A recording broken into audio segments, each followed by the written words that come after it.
Ah, yes. Here we are at the Treaty of Tordesillas. This line was a line created first by the Pope to divide the world between the Spanish and the Portuguese. The Portuguese were supposed to have everything on this side of the line, and the Spanish were supposed to have everything on this side of the line. Now, once exploration got around, well, became a little better. The Portuguese then got everything on this side of the line. Spanish got everything on this side of the line. Treaty of Tordesillas is really a way that the Spanish laid claim to all of the Americas, but also a way that the Portuguese made or got this Portuguese Brazil, which is why they speak Portuguese in Brazil. Obviously, this line was not respected by all, especially not after the Protestant Reformation. In South America, there is this idea of exploitation, not colonization. This is not a place where families come to start a new life. This is a place where fortunes are made based on raw materials. And in order to do that, you need to have imperial rule. You need to have some kind of political structure. The government centers that were established by the Spanish were twofold. For the Spanish, these were places like Mexico City and St. Augustine. And for the Portuguese, there were places like Lima and Brasilia, Buenos Aires. The Brazilians initially ignored their lands, but when they realized that they could build sugar plantations on them, they got a new idea. Well, they started to use these lands. These sugar plantations are also known as engenho, and they were incredibly harsh and brutal, and they imported more slaves than any other type of colony in the New World. For the most part, these American cities can be characterized as very European. You can see this through the architecture. And the countryside remained mainly indigenous. And part of this was a method of administration that the Spanish used at first. This is not in your book.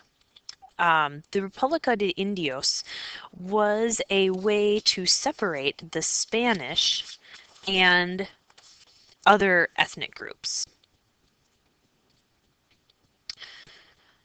So the República de Indios, like I was saying, were the Spanish attempt at first to separate different groups of people. So the Indians, or the indigenous peoples, were kept in these separate villages, and they were separated from the República de Españos, where the blacks and the whites lived. Each republic had its own laws, and they were supposed to stay separated. This was both for um, actually for two contrary reasons. Number one, the Spanish wanted to keep themselves separate because they considered themselves superior, but they also thought, number two, that the Indians were pure, and they didn't want them to be corrupted by the bad example of the greedy Spaniards. This separation, regardless, was very unrealistic. And eventually, especially because of the lack of European women, there was a lot of mixing. Except when you get to the countryside. There, these indigenous communities persisted. They became Christian, and in addition to that, eventually they were taken, some of them were taken or changed around by Jesuits, Jesuit priests, and they became reductions, these things called reductions, so basically like farms. So the way that administration worked in the Spanish colonies was that you had on top, obviously, the king, but the king was across the Atlantic. which made it difficult for him to, let's say, administer these colonies.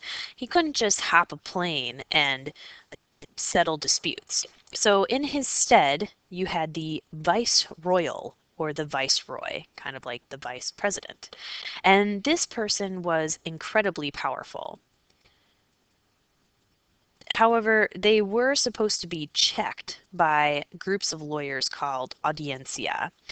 Now, as you can probably guess, this was not a very effective check on the viceroy's power. They basically could do pretty much whatever they want. The indigenous people in these colonies, in the Spanish colonies, were at first put under a labor system called the encomienda, where they were forced to labor as subjects of the queen or subjects of the Spanish. So they had to do what the queen wanted. Now, in return for this, they were supposed to be educated with Christianity. They were supposed to be housed. They were supposed to be fed. But as you can imagine, when it came to greedy profit versus religion, profit usually won out. And this led to many revolts and also hurt productivity because of slow work and also death by these ill-treated people. So eventually, this system was replaced by the repartimiento, where indigenous people were paid a subsistence wage, although their conditions were still quite bad. The Spanish also started to take advantage of the mita, which was a product of the Inca, which was where the indigenous people would have to work for several months doing government Spanish projects. This usually included work in the mines.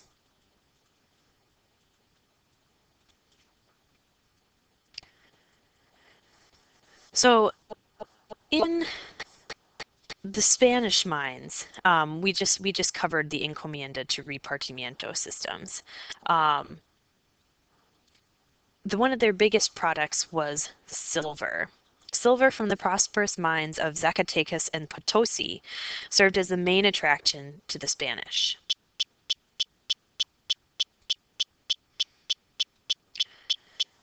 These silver mines were a gold mine for the Spanish. From 1550 to 1800, the Spanish produced 80% of the world market for silver.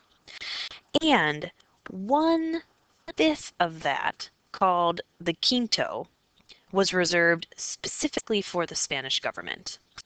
Silver from the Americas ensured a powerful Spanish army and navy, and eventually made its way into the world market, especially like we talked about with China, Chinese goods. Agriculture and craft production were also important to the inhabitants of New Spain.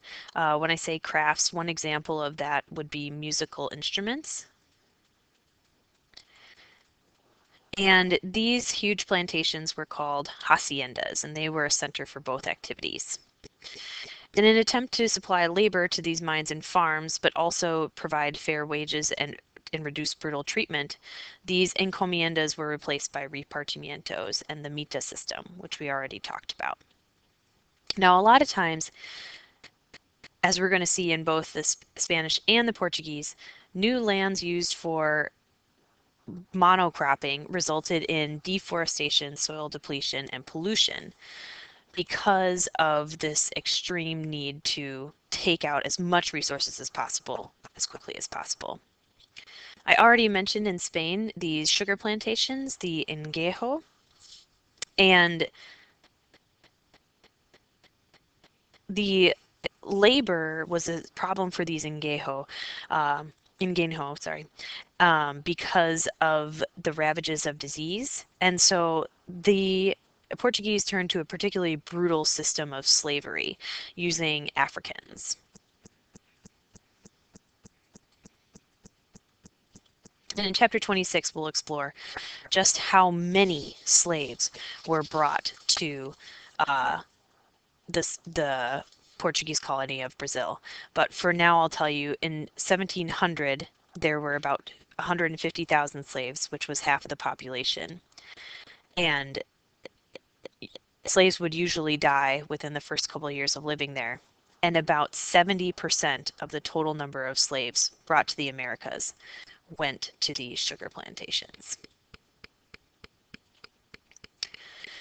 Here we see a Spanish drawing of Potosi, and then a depiction of the work in the mines, also Spanish. And then from the Library of Congress, pack trains of llamas with silver that was going to port cities from Potosi. Potosi, by the way, was a mine that was started by the Incas. Once that silver got to port cities like Acapulco, it was that Acapulco would be where it came from, Zacatecas. It was shipped out to another Spanish colony, the Philippines, and there they would get goods from Asia, and then that would be brought back to the Americas and then make its way towards Europe. Here we have a hacienda in Chile. You would have everything you needed to survive on this one hacienda. It was a big plantation. You can see the crops, the housing, the craft buildings, the church. And here we have slaves working on a Brazilian sugar mill. As you can see, a lot of this sugar mill or sugar was made into molasses, which could be used both for sweetening things and also for producing a new American product, which was hard alcohol. Rum, basically. Rum was used to help with poor water quality, and molasses was used for food products. So it wasn't the typical like white granulated sugar. That wasn't the main product.